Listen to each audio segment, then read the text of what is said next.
Bumi Nusantara kita merupakan tempat yang unik, tempat yang penuh dengan misteri, legenda dan cerita-cerita dari peradaban lama. Cerita-cerita yang terus-menerus memberikan nafas bagi kehidupan masyarakat kita, menjadi sebuah tuntunan dalam kehidupan. Kearifan lokal dan penghormatan terhadap alam merupakan hal yang selalu dijadikan petua hidup. Namun perkembangan zaman senantiasa mengikis hal-hal seperti ini dan membuat kita lupa betapa pentingnya kearifan lokal ini.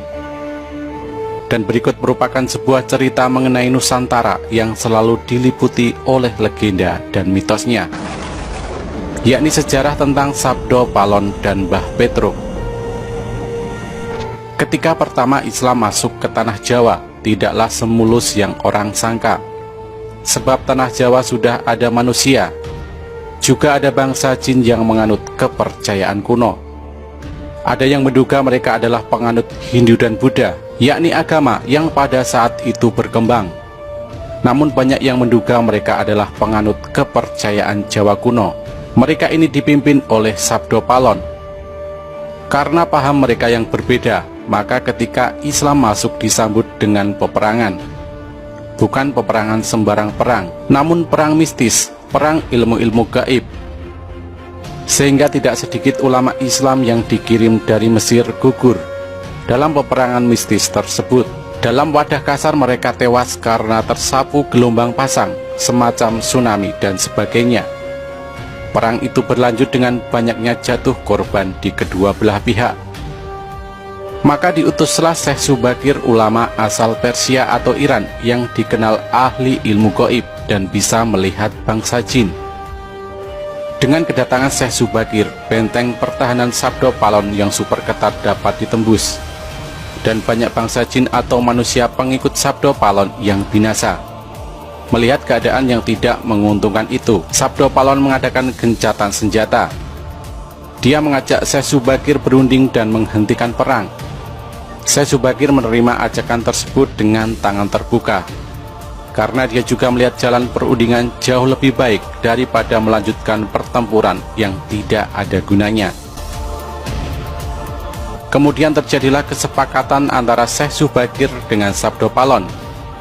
Isi kesepakatan itu antara lain, Islam boleh berkembang atau disebarkan di tanah Jawa, tetapi tidak boleh dilakukan dengan pemaksaan. Islam harus menghormati dan menghargai budaya, adat istiadat setempat. Islam tidak boleh memaksa orang yang berbeda keyakinan untuk memeluk agama baru tersebut. Dan kalau orang Islam yang memimpin atau jadi pemimpin harus mengayomi semua orang, semua agama dan semua kepercayaan, dan menjunjung tinggi kearifan lokal. Dan sejak saat itu Sabdo Palon bersama pengikutnya termasuk Mbah Petruk Moksa. Mereka hilang dari pandangan umum dan tidak mudah dilihat oleh manusia biasa. Hanya mereka yang memiliki kelebihan dan paham ilmu gaib yang dapat melihatnya. Sebelum menghilang, Sabdo Palon sempat berpesan kepada Syekh Subakir bahwa suatu ketika dia, Sabdo Palon atau pengikutnya Mbah Petruk akan kembali menunjukkan jati dirinya kalau pemimpin negeri ini tidak amanah, tidak mencintai rakyat, hanya berbuat untuk kesenangan dirinya dan kelompoknya saja, sementara membiarkan rakyat dalam kesengsaraan dan penderitaan. Kemunculan Sabdo Palon dan para pengikutnya Mbah Petruk untuk menagih janji, sekaligus mengingatkan agar para pemimpin negeri ini segera sadar, ingat rakyat dan ingat bangsa. Kalau tidak, selain akan banyak lagi bencana yang akan melanda negeri ini, mereka para pemimpin pada gilirannya juga akan menerima bencana. Bahkan bencana yang akan menimpa mereka lebih dahsyat, lebih mengerikan dan menakutkan. Inilah serat Sabdo Palon, penguasa gaib tanah Jawa. Serat yang pertama. Podo siro ngelingono carito ing uni-uni kang kocap ing serat babat-babat nagari Mojopahit nalika duki nguni Sang Abrawijaya Prabu Pansamiya pepanggihan kalian jeng Sunan Kali Sabdo Palon Noyo Kinggong Rencangiro. Ingatlah kalian semua akan cerita masa lalu yang tercantum di dalam babat sejarah babat negara Majapahit. Ketika itu Sang Prabu Brawijaya tengah bertemu dengan Kanjeng Sunan Kalijaga ditemani oleh Sabdo Palon dan Noyogenggong. Serat yang kedua, Sang A Prabu Brawijaya Sabdaniro Arumanis nuntun dateng Punokawan Sabdo Palon. Paran karsi jeneng ingsun sapuniki wus ngrasuk agama Rasul. Hehta kakang manira meluwo agama suci, luweh becik iki agama kang mulya. Sang Prabu Brawijaya berucap dengan lemah lembut, mengharapkan kepada kedua Punokawan atau pengiring dekatnya, tapi Sabdo Palon tetap menolak. Diriku ini sekarang sudah memeluk agama Rasul, yaitu Islam. Wahai kalian kakang berdua, ikutlah memeluk agama suci, lebih baik karena ini agama yang mulia. Serat yang ketiga, Sabdo Palon matur sugal, yen kawula boten arsi ngrasuka agama Islam, wit kula puniki yekti ratuning Dahyang Jawi, momong marang anak putu sagung kang Paranata kang jumeneng ing tanah Jawi wis pinasti sayekti kula pisahan. Sabdo Palon mengaturkan kata-kata agak keras, hamba tidak mau memeluk agama Islam, sebab hamba ini sesungguhnya Rada Dahyang, penguasa gaib tanah Jawa, memelihara kelestarian anak cucu penghuni tanah Jawa, serta semua para raja yang memerintah di tanah Jawa. Sudah menjadi suratan karma, wahai Sang Prabu, kita harus berpisah. Serat yang keempat, kelawan paduka Sang Nata wangsul maring Sunyaruri, mung kula matur petungna ing benjang. Sakpungkur mami yen wis prapta kang wanci jangkep gangsal atus taun wit ing dinten punika, kula gantos agami Gama Budi kula sebar ing tanah Jawa. Dengan paduka wahai Sang Raja, kembali ke Sunyaruri, alam kosong tapi berisi, alam yang tidak ada tapi ada. Hanya saja saya mengaturkan sebuah pesan agar paduka menghitung. Kelak sepeninggal hamba, apabila sudah datang waktunya, genap 500 tahun mulai hari ini, akan saya ganti agama di Jawa, agama Budi akan saya sebarkan di tanah Jawa. Serat yang kelima, sinten tan purun ngagaya yekti kula rusak samisun sajakaken, putu kula berkasakan rupi-rupi dereng lega, kang ati yen durung lebur atempur, kula damel pratondo-pratondo tembayan mami hardi Merapi yen wis njebluk mili lahar. Siapa saja yang tidak mau memakai akan saya hancurkan, akan saya berikan kepada cucu saya sebagai tumbal, makhluk halus berwarna-warni. Belum puas hati hamba apabila belum hancur lebur, saya akan membuat pertanda sebagai janji serius saya. Gunung Merapi apabila sudah meletus mengeluarkan lahar. Serat yang keenam, ngidul ngilen Purukira Ngada Banger ingkang warih nggih punika wedal kula wus nyebar agama Budi Merapi. Janji mamai anggegereng jagat satuhu karsanireng, Jawata sadaya gilir gumanti, boten kenging kalamunta kaowahan. Ke arah selatan barat mengalirnya, berbau busuk air laharnya, itulah waktunya. Sudah mulai menyebarkan agama Budi. Merapi janji saya, menggelegar seluruh jagat, kehendak Tuhan, karena segalanya pasti akan berganti, tidak mungkin untuk dirubah lagi. Serat yang ketujuh, sangat-sangat ting sangsara kang tuwuh ing tanah Jawi, sinengkalan tahunira lawan sabta ngesti aji upami nyabarang kali, prapteng tengah-tengahing kaline banjir bandang, jeroning ngelepno jalmi kathah sirna manungsa prapteng pralaya. Sangat-sangat sengsara yang hidup di tanah Jawa, perlambang tahun kedatangannya, seandainya menyeberangi sebuah sungai. Ketika masih berada di tengah-tengah, banjir bandang akan datang tiba-tiba. Tinggi air mampu menenggelamkan manusia, banyak manusia sirna karena mati. Sabdo Palon dan Noyogenggong adalah penuntun gaib yang mewujud. Beliau berdua senantiasa hadir mengiringi raja-raja Jawa zaman Hindu-Buddha. Beliau berdua pergi meninggalkan tanah Jawa semenjak keruntuhan Majapahit pada tahun 1400 Saka atau 1478 Masehi, terkenal dengan Surya Sangkala yang sangat populer di Jawa, yaitu Sirna Ilang Kertaning Bumi. Kalimat Kertaning Bumi diambil dari nama asli Prabu Brawijaya Pamungkas, yaitu Raden Kertabumi. Janji kedatangan beliau berdua diucapkan di Blambangan ketika Majapahit hancur diserang oleh pasukan Demak Bintoro. Prabu Brawijaya meloloskan diri ke arah timur, hendak menyeberang ke Pulau Bali, namun masih bertahan sementara di Blambangan atau Banyuwangi sekarang. Raden Patah, pemimpin Demak Bintoro, merasa bangga telah menghancurkan Majapahit yang dia anggap sebagai negara kafir. Serta-merta setelah mendengar kabar berhasil dikuasainya Majapahit oleh tentara Islam, Raden Patah datang dari Demak ingin melihat langsung keadaan Majapahit yang berhasil dihancurkan. Setelah itu, dengan bangga beliau meneruskan perjalanannya ke pesantren Ampel Denta, hendak mengabarkan keberhasilan tersebut. Namun ternyata Nyi Ageng Ampel, istri almarhum Sunan Ampel, malah mempersalahkannya. Nyai Ageng Ampel mengingatkan bahwa dulu semasa Sunan Ampel masih hidup, beliau pernah berpesan bahwasanya jangan sekali-kali murid-murid beliau ikut campur masalah politik atau malah berani merebut kekuasaan Majapahit. Bahkan Nyai Ageng dengan tegas menambahkan, Raden Patah telah berdosa 3 hal. Dosa yang pertama adalah kepada guru, yaitu melanggar wasiat Sunan Ampel. Dosa yang kedua kepada ayah, karena Prabu Brawijaya adalah ayah kandung dari Raden Patah.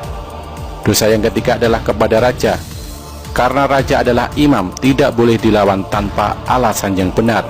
Sebab selama memerintah, Prabu Brawijaya tidak pernah melarang penyebaran agama Islam, bahkan menghadiahkan tanah Ampel Denta di daerah Surabaya sekarang sebagai tanah otonom, diizinkan untuk dipakai sebagai basis pendidikan agama bagi orang-orang muslim. Dengan sangat menyesal, Raden Patah meminta petunjuk bagaimanakah cara untuk menghapus kesalahannya. Nyai Ageng menyarankan agar kedudukan Prabu Brawijaya Pamungkas sebagai raja harus dikembalikan. Namun yang menjadi masalah adalah kemanakah sang Prabu meloloskan diri. Nyai Ageng memperkirakan sang Prabu pasti menuju ke Pulau Bali. Raden Patah berniat menyusul sendiri, namun dicegah Nyai Ageng Ampel. Karena setelah kejadian penyerangan Majapahit oleh tentara Islam terjadi, maka tidak akan ada satupun orang Islam yang akan dipercayai oleh sang Prabu.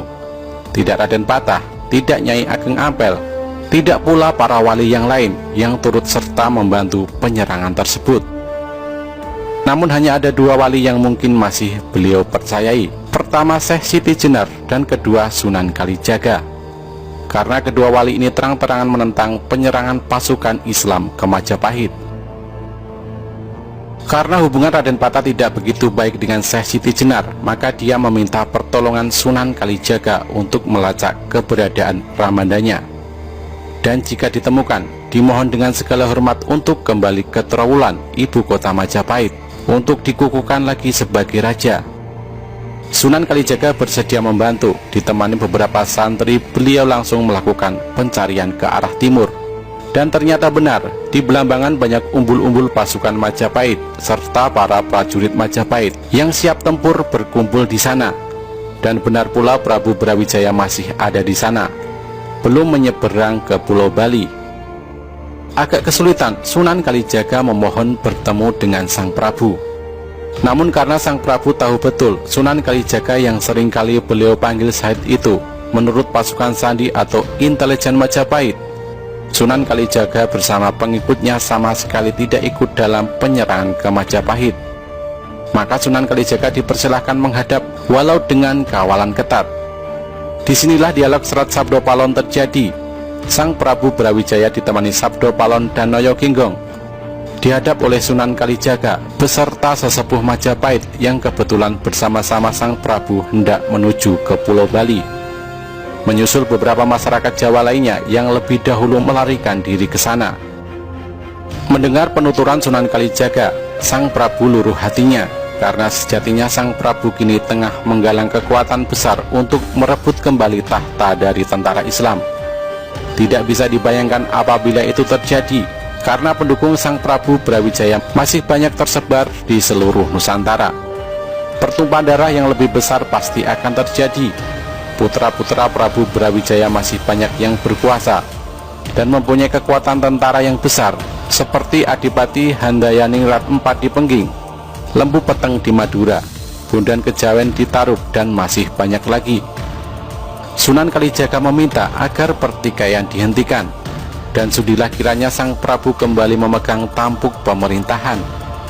Prabu Brawijaya menolak, karena jikalau itu terjadi, maka beliau akan merasa terhina oleh putra selirnya sendiri, Raden Patah, yang lahir dari putri Cina Engkian dan dibesarkan di Palembang dalam asuhan Adipati Arya Damar atau Swan Liang.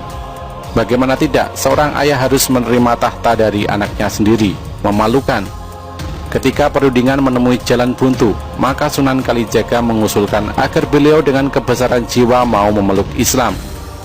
Dengan demikian, seluruh pendukung beliau pasti akan meninggalkan beliau satu persatu, dan pertumpahan darah yang lebih besar lagi akan terhindar. Mendengar akan hal itu, Prabu Brawijaya tercenung. Untuk menghindari peperangan lebih besar, setidaknya usulan Sunan Kalijaga memang masuk akal. Demi perdamaian, Sang Prabu mengesampingkan egonya, maka penuh dengan kebesaran hati, beliau menyatakan masuk Islam. Terkejut seluruh yang hadir, termasuk Sabdo Palon dan Noyo Ginggong, hingga terlontarlah sebuah janji seperti tercantum pada serat Sabdo Palon di atas.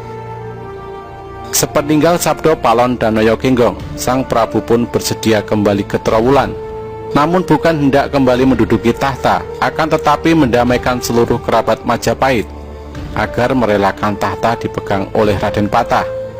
Dalam perjalanan pulang inilah Sunan Kalijaga meminta bukti ketulusan Sang Prabu dalam memeluk Islam. Sunan Kalijaga memohon untuk memotong rambut panjang Sang Prabu dengan sebilah keris. Setelah diizinkan, Sunan Kalijaga memotong rambut beliau, tapi ternyata tidak satu helai pun terpotong. Sekali lagi Sunan Kalijaga meminta keikhlasan Sang Prabu memeluk Islam, dan sekali lagi Sunan Kalijaga memotong rambut beliau. Kali ini terpotong sudah.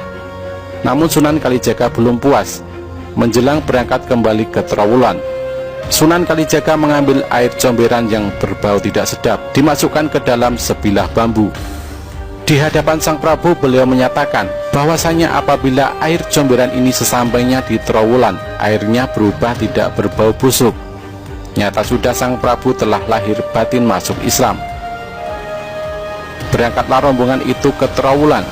Sesampainya di Trowulan disambut dengan sukacita oleh masyarakat Trowulan. Air dalam bila bambu dicurahkan oleh Sunan Kalijaga, dan ternyata bau busuknya hilang, bahkan airnya berubah jernih. Untuk mengingat kejadian itu, Belambangan diubah namanya menjadi Banyuwangi hingga sekarang. Tidak berapa lama di Trowulan Sang Prabu jatuh sakit. Putra-putranya datang berkumpul. Melalui Sunan Kalijaga beliau mengamanatkan agar menghentikan pertumpahan darah Hindu-Buddha dengan Islam. Biarkanlah Raden Patah bertahta sebagai raja di Jawa, walau sebenarnya keturunan dari Penginglah yang lebih berhak. Menjelang akhir hayat beliau berpesan agar di atas pusara makam beliau jangan diberi tanda bahwasanya beliau adalah Prabu Brawijaya, Raja Majapahit terakhir. Namun tandailah dengan nama Putri Campa Anarawati, permaisuri beliau, sebab beliau merasa diperhinakan sebagaimana wanita oleh putranya sendiri. Dan penghinaan itu didukung oleh permaisurinya sendiri, Dewi Anarawati, Putri Campa yang beragama Islam. Dewi Anarawati inilah bibi dari Sunan Ampel. Dewi Anarawatilah yang menyarankan agar Sang Prabu memberikan Ampel Deta kepada Sunan Ampel untuk didirikan sebuah pesantren Islam. Maka jangan heran apabila di Trowulan tidak diketemukan makam Prabu Brawijaya, melainkan Putri Campa. Padahal makam Putri Campa yang asli berada di Gresik. Begitu Majapahit diserang pasukan Islam, beliau diungsikan ke Gresik hingga beliau wafat.